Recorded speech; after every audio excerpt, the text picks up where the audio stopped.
ra lá ra lá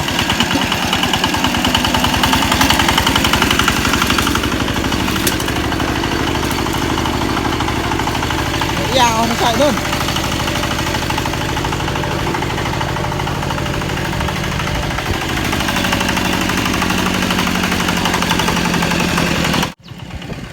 Ô xe trật trật đúng lo.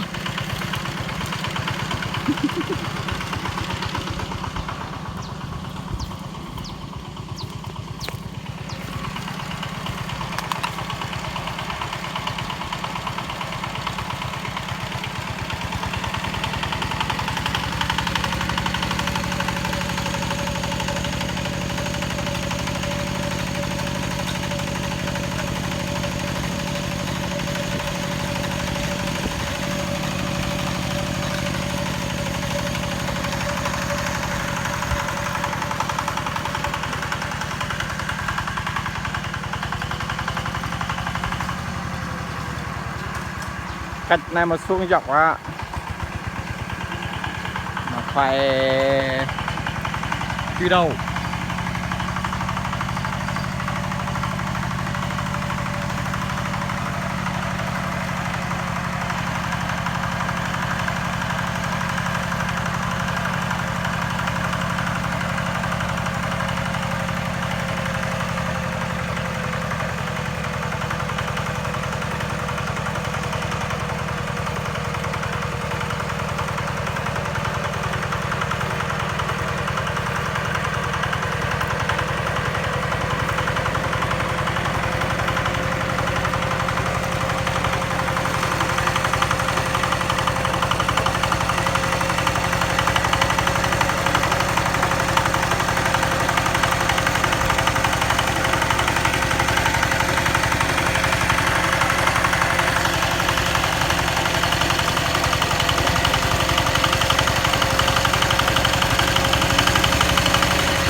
Rửa chắc cái túi bồn ngang cho nó xuống dưới á.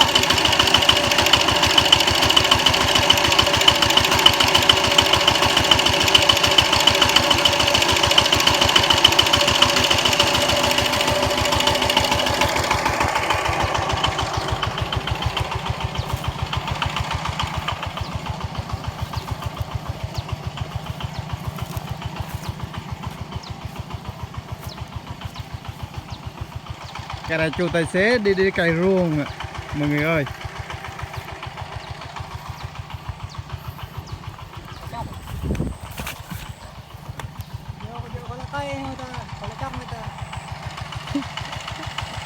Ôi cái thằng này người tỏ láo không sợ cho người ta ghen à.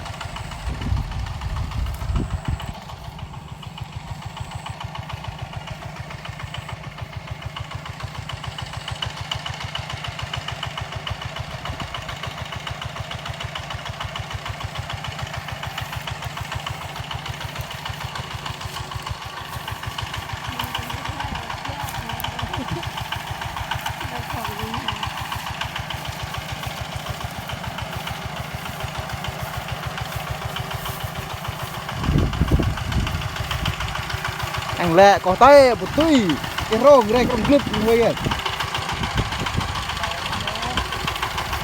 Anh cái hàng kêu rồi nè.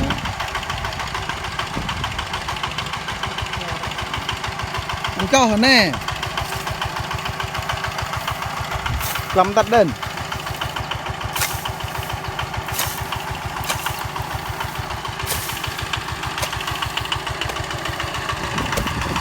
cho bên này giờ họ là dar cái ngọn này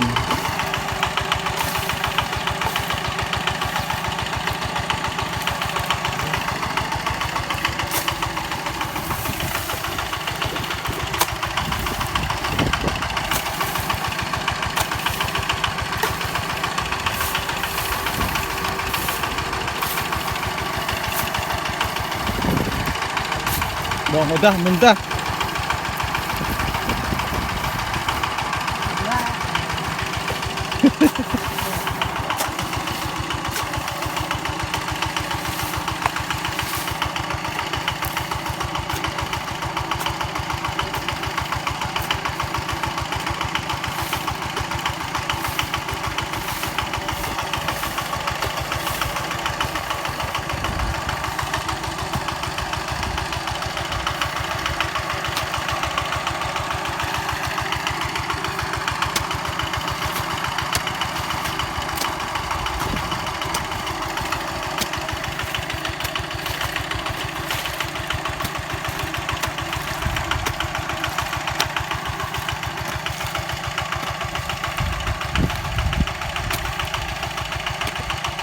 dục lẹ ô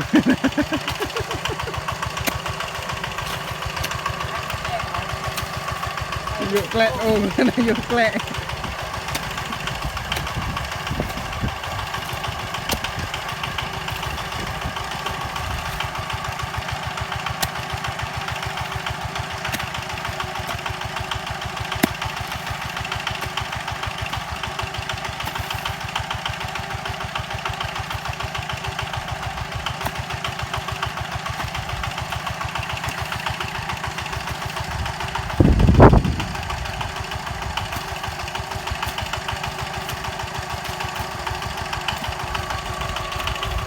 ta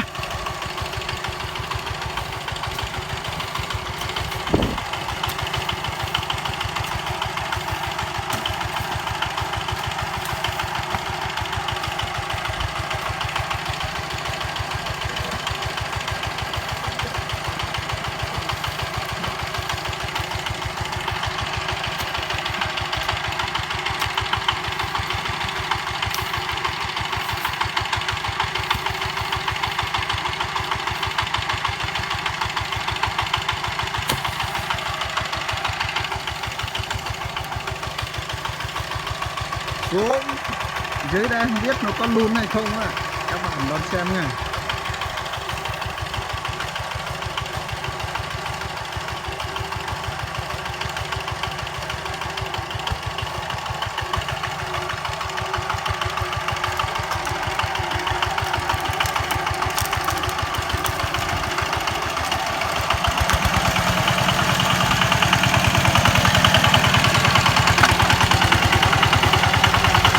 Kéo lên luôn, mày khỏe quá.